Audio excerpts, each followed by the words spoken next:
भारत में महंगाई का रहस्य 8 साल का सबसे निचला स्तर, लेकिन जनता को क्यों नहीं मिल रहा राहत का एहसास।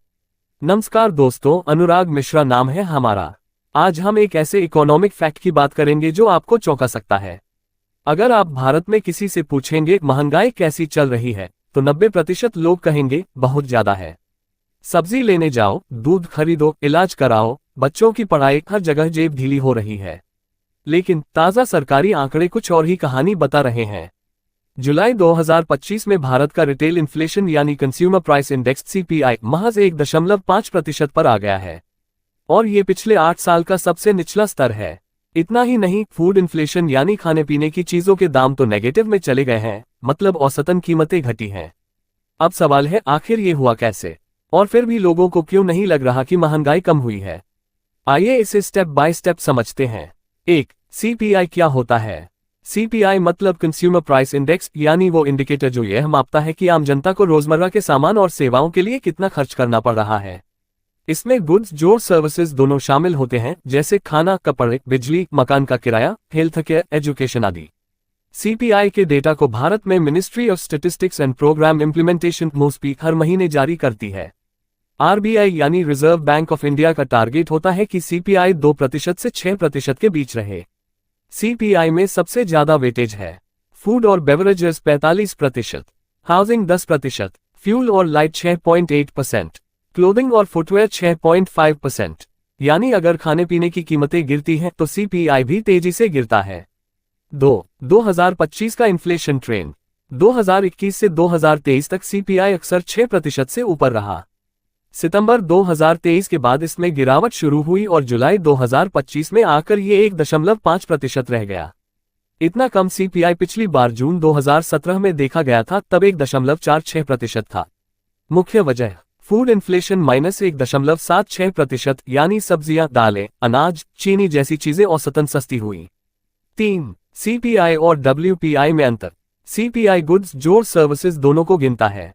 WPI होलसेल प्राइस इंडेक्स सिर्फ गुड्स को गिनता है। CPI का बेस ईयर है 2012, WPI का है 2011-12। CPI MOSPI रिलीज करता है, जबकि WPI office of economic adviser DPIIT release करता है।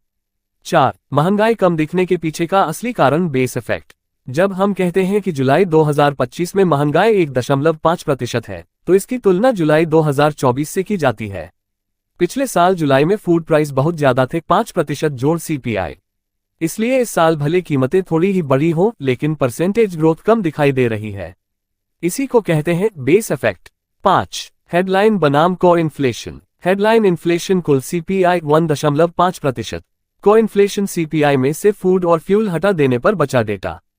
फूड और फ्यूल बहुत वॉलेटाइल होते हैं, इसलिए कोर इन्फ्लेशन को ज्यादा स्थिर माना जाता है। जुलाई 2025 में कोर इन्फ्लेशन अभी भी 4% से ऊपर है, यानी खाने की चीजें सस्ती हुई हैं, लेकिन हेल्थ केयर, एजुकेशन, हाउसिंग जैसी चीजें अभी भी महंगी हैं, इसलिए जनता को राहत का एहसास नहीं हो रहा। 6. RBI का अगला कदम क्या हो सकता है। जब इन्फ्लेशन कम होता है तो RBI ब्याज दरें, रेपो रेट घटाने पर विचार करता है, जिससे लोन EMI कम होती है। अगस्त 2025 में RBI ने रेपो रेट 5.5% रखा था। अगर आने वाले महीनों में CPI ऐसे ही कम रहा तो अक्टूबर में रेपो रेट कट हो सकता है। 7. कौन है विनर और लूजर। विनर्स जिनके पास लोन है, home loan, car loan, personal loan, क्योंकि ब्याज दरें घट सकती हैं, EMI कम होगी। लूजर्स किसान। फूड इन्फ्लेशन घटने का मतलब है कि उनकी उपज के दाम कम मिलेंगे, मुनाफा घटेगा। 8. जनता को राहत क्यों महसूस नहीं हो रही। Base effect. पिछले साल कीमतें बहुत ऊंची थीं, इस साल उतना असर महसूस नहीं हो रहा। Core inflation high, health, education, किराया, सर्विसेज अभी भी महंगे हैं। स्पेंडिंग पैटर्न बदला, आजकल लोग खाने से ज्यादा खर्चा सर्विस सेक्टर में कर रहे हैं, जिसमें कीमतें नहीं घटी। 9. आगे क्या हो सकता है।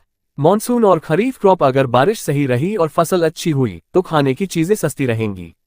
Supply chain stability. सप्लाई अच्छी रही तो इन्फ्लेशन कंट्रोल में रहेगा।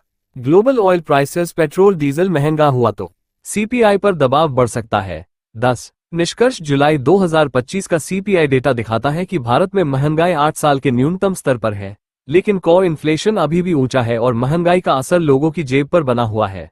आने वाले महीनों में अगर फूड इन्फ्लेशन स्थिर रहा और RBI ने ब्याज दरें घटाई तो EMI में राहत मिलेगी, लेकिन किसानों की आय पर दबाव और सर्विस सेक्टर में महंगाई अभी भी बड़ी चुनौतियां हैं।